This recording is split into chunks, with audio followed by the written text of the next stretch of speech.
So in this video, I'm just going to go through a few examples of curve sketching of functions. So I'm going to graph the functions without touching my calculator.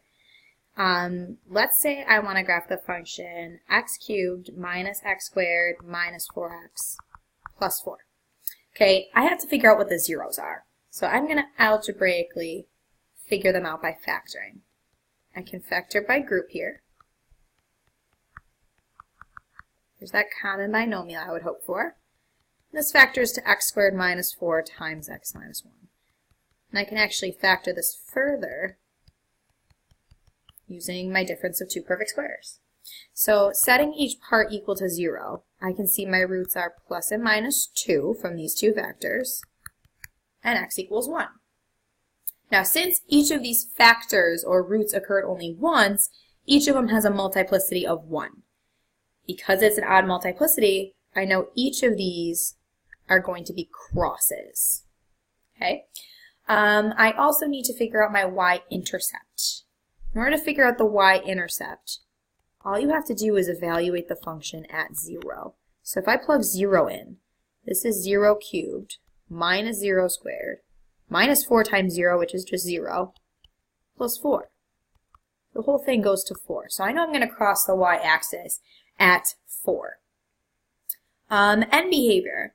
This is an odd degreed polynomial because the highest power is 6. This is odd degree, which tells me that my end behavior is going to be opposite. So one arrow is going to go up and one's going to go down. Since my leading coefficient is positive, I know the function needs to end positively. So this is what my end behavior will look like. With the second arrow going up, it will end positively. So just to give you a rough sketch of what this looks like. I know I have to cross the x-axis at -2, 1, and 2. I also have to cross the y-axis at 4. Knowing my end behavior, from x equals 2, I have to be extending up. And then as I go toward negative infinity, I must be going down. So that end behavior matches my arrows. At -2, like I said, I need to cross because it has a multiplicity of 1. I must hit at y equals 4, come back down and hit the x-axis at 1.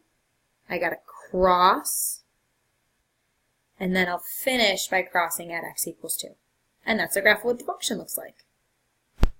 Alright, so another example. Let's say I want to graph the function f of x is equal to x cubed minus 2x squared minus 4x plus 8. Okay, so just like before, I'm going to factor by group.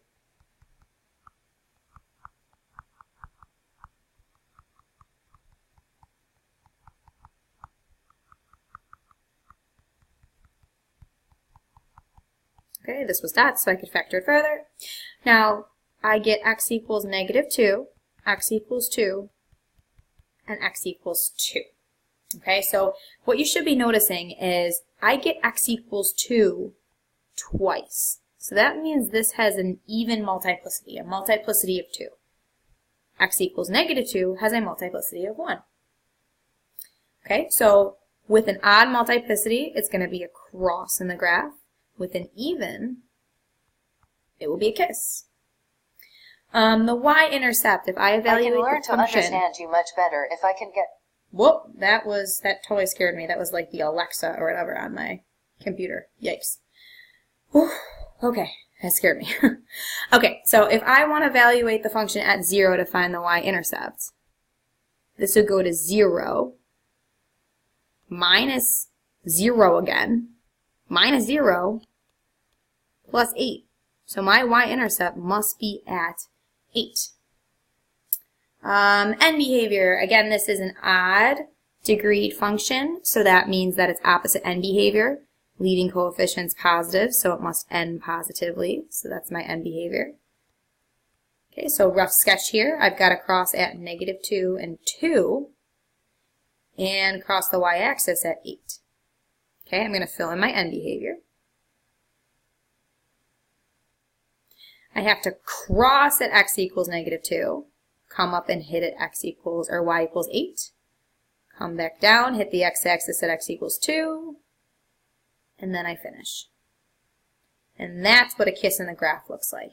It's where the function just touches the x-axis and then turns and goes back where it came from. All right, one last one. Let's say I want to graph negative x plus 4 squared times x minus 4 squared. Okay, so setting each part equal to 0, I get a root of negative 4 and positive 4, each of them occurring twice. So multiplicities are 2 for each of those. Okay, with that being 2 multiplicities, or 2 multiplicities of 2, this is a degree 4 polynomial. Okay, so that means it's even. If you look at its leading coefficient, though, it's negative.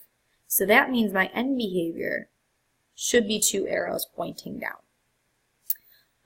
My y-intercept, you just got to evaluate the function at 0.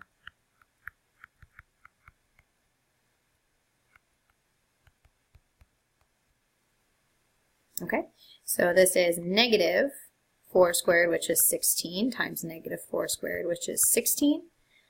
16 and 16, 256. So my y-intercept must be at negative 256. All right, so rough sketch over here. I know I have to cross the x-axis at negative 4 and positive 4. Based on my end behavior, because the leading coefficient is positive, I know these arrows have to be pointing down. Now, since these each have multiplicities of 2, that means each of them is going to represent a kiss in the graph. Okay, don't forget you have to cross the y-axis at negative 256.